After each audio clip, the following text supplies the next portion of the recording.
I keep checking my phone to see if the trip is still there in my history. It is. $47.32. 4 stars, no tip. The thing is, okay, I need to back up, but also I don't know where to back up to, because I've been driving for Uber for 3 years now, mostly weekends, and nothing about that night seemed different until it was already, I don't know, different. It was a Wednesday, late, maybe 11:40. I remember because I was thinking about calling it in, heading home, but then this ping comes through and it's a decent fare. Pick up near the old Steinberg district, drop off way out toward the county line. 23 minutes. I figured one more, then done. The pickup address was this. It wasn't residential exactly. It was one of those streets where there used to be row houses, but now it's just, some of them are gutted, some of them have people living in them. You can't really tell which is which from the outside. My app kept saying arrive at destination, but I couldn't see anyone. I was about to cancel, honestly, because that's usually a bad sign, when I saw something move near the corner streetlight. Not someone, something. I said something. I mean, it was someone. Obviously, it was someone, right? But the way they moved toward the car, it was like, when you see a video and it's got the wrong frame rate, like it's skipping? It wasn't smooth. It was almost, I don't know how to say this without sounding crazy. It was almost like they were remembering how to walk. Each step was its own decision. They got in the back seat. I did what I always do. I turned a little, smiled, said, "Hey, how's it going?" and looked in the rear view to confirm the passenger. That's when I should have, I don't know what I should have done, but I definitely should have noticed more than I did. The passenger was wearing a coat. That's what I remember most clearly at first. A really heavy coat, like the kind you see in photographs from the 1800s or something. Wool, I think, dark, and a hat. But the face underneath, see, this is where I keep losing it in my own head, because I saw the face. I looked right at it. But when I try to remember it now, it's like trying to remember a dream 5 minutes after you wake up. It's just shapes, the general idea of a face. I'm going to say he, but I'm not even sure about that. He didn't say anything. I checked the app. The destination was there. I said, "All right, we're heading out to Moreland Road. That right?" Nothing.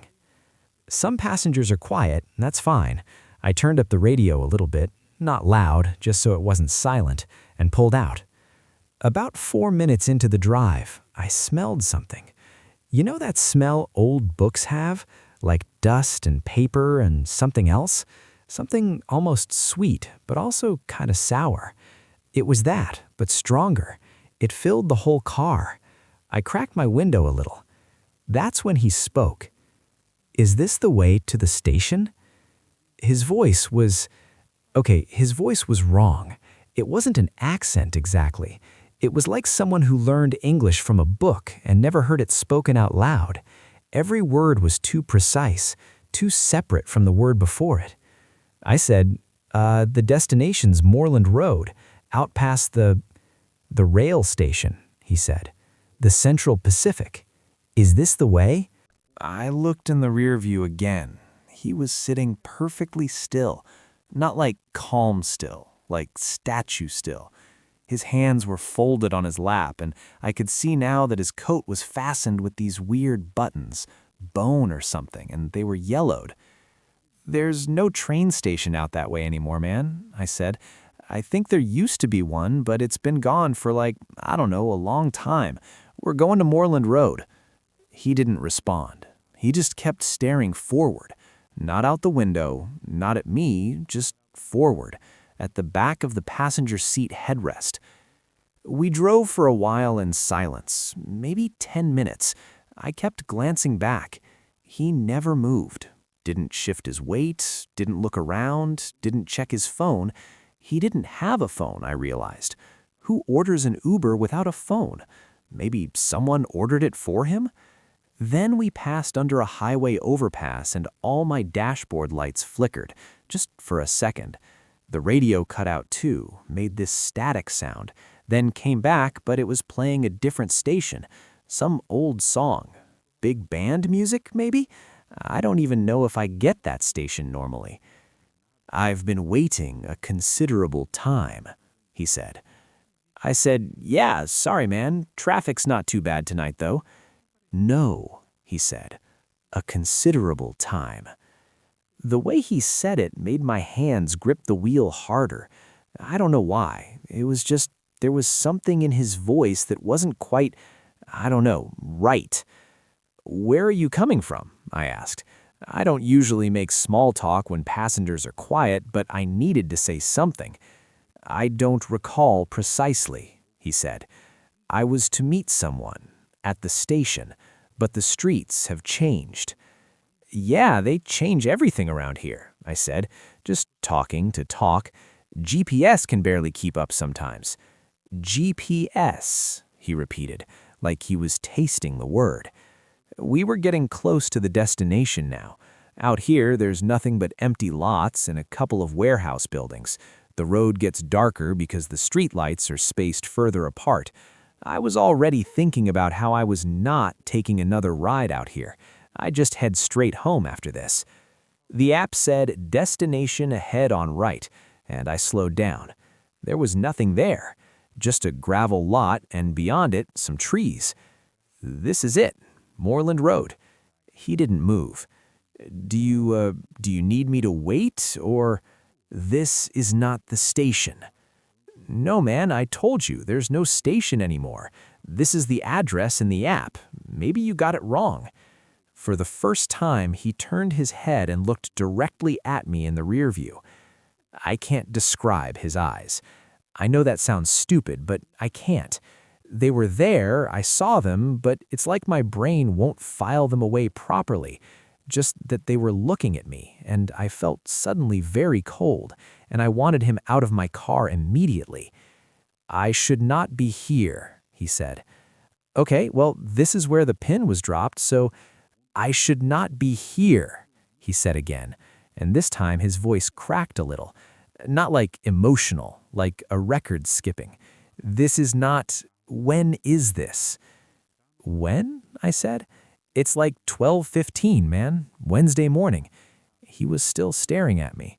"What year?"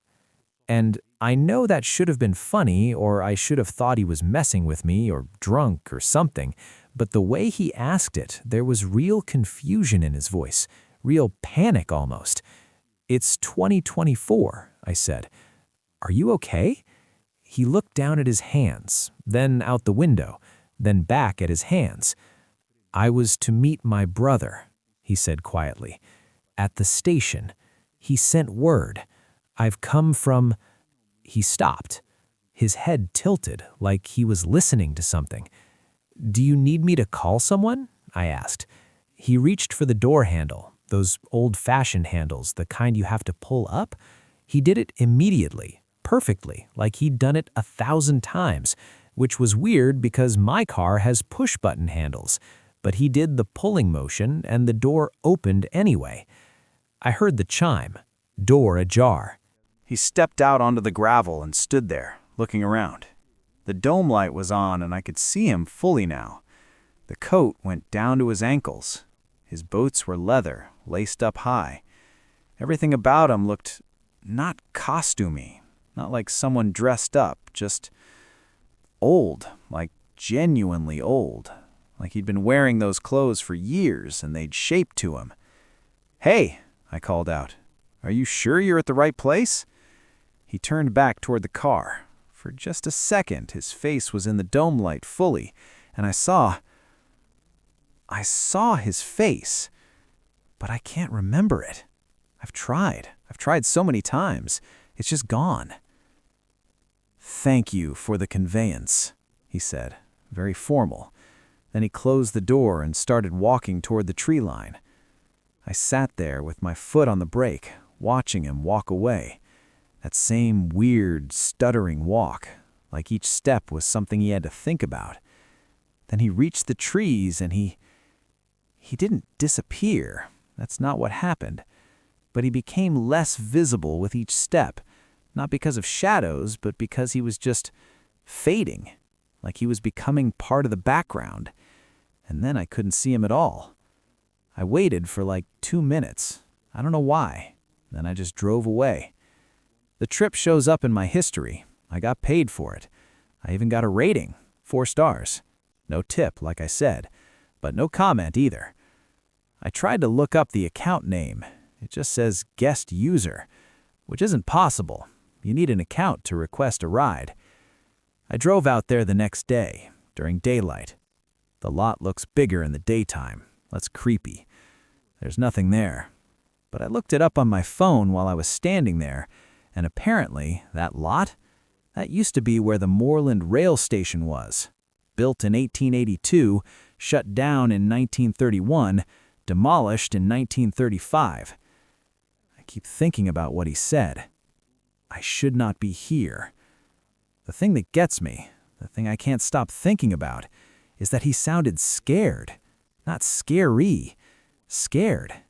Like he was just as confused as I was. Like he was supposed to be somewhere else. Somewhen else. And somehow ended up in my car instead. I still drive for Uber. I haven't gotten a ping from that area again.